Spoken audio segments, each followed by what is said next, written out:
ఇంటి ట్యాక్స్ ఉంది, current bill ఉంది, స్తంభాలు ఉన్నాయి, బోరు ఉంది, పంట పెడుతున్నాము. 50 సంవత్సరాల సంది పంట పెడుతున్నాం. మా నాయన పంట పెట్టిండు, మా తాత పంట పెట్టిండు, మా తాత వాళ్ళ నాయన పంట పెట్టిండు. ఇప్పుడు వచ్చి మీరు కాల్ చేయండి అంటే ఎక్కడ పోవాలి, ఎక్కడ చావాలి? ఇప్పుడు పోయి నా హెల్త్ కూడా బాగాలేదు, డయాలసిస్ పేషెంట్ని. మా తమ్ముడు కిడ్నీలు బాగాలేక మా తమ్ముడికి ప్రాబ్లంలో ఉన్నాడు. ఇప్పుడు పొండి అంటే ఇప్పుడు ఈ ఎండాకాలం కాబట్టి బోర్ నీళ్ళు పోయట్లేదు, ఇప్పుడు పంట పెట్టట్లేదు. ప్రతి ఆనకాలం ఎండాకాలం అన్ని పంటలు చేస్తున్నాం. ఎక్కడ పోవాలి? ఇప్పుడు ఏదో చెట్టు చూసుకొని చెట్టు కింద ఉండాలి. లేకుంటే రేవంత్ రెడ్డి కానీ మీ వీడియోలు అంతా సహకరించి రేవంత్ రెడ్డి ఇంట్లో పోయి మన ఉంచితే బాగుంటది.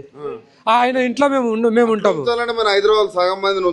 అందరు ఉసురు పోసుకోవడం కరెక్ట్ కాదు కదా సార్. ఇది ఇంతమంది ఉసురు పోసుకోవడం కరెక్ట్ కాదు కదా. మాకు ఏం లేదు, ఇల్లు ట్యాక్స్ ఉంది, ఇల్లు ట్యాక్స్ కూడా ఉంది, ఇల్లు ట్యాక్స్ ఉంది, కరెంట్ బిల్లు ఉంది, బోర్లు ఉన్నాయి, కరెంట్ ట్రాన్స్ఫారం ఉంది, ఇల్లు పట్టా ఉంది, పన్ను కడుతున్నాము. మాకు ఏం లేదు సార్. ఎట్లా వచ్చి కబ్జా పెట్టినాం, మేము ఎట్లా వచ్చి కాల్ చేపిస్తాం మా ఇల్లుని? మాకు ఏం లేదని కాల్ చేపిస్తాం. ఏమొస్తాం? మా పేదల మీద పడి నువ్వు తింటే నీకు ఏమొస్తుంది చెప్పు? మనని ఇంత గోస పెట్టడం నువ్వు కరెక్ట్. మా ఉసురు గుర్తిపోతావు. కేసీఆర్ ఉన్నప్పుడు రాలేదు ఇక్కడ, మాకు ఇక్కడ రాలేదు. కేసీఆర్ ఉన్నప్పుడు రాలేదు. ఈయన వచ్చినప్పుడు ఊరి మీద పడి తినేస్తున్నాడు. కేసీఆర్ ఉన్నప్పుడు ఇక్కడ మా దగ్గరకు వచ్చి ఎవరు ఇబ్బంది పెట్టలే. మేము మంచిగా ఉన్నాం, మంచిగా తిన్నాం, చేసుకున్నాం, పంటలు పెట్టుకున్నాం, తింటున్నాం, ఇప్పుడు మంచిగా ఉన్నాం. ఈ 2.5 సంవత్సరాల మా ఉసురు పోసుకుంటున్నాడు రేవంత్ రెడ్డి. ఇది కరెక్ట్ కాదు సార్.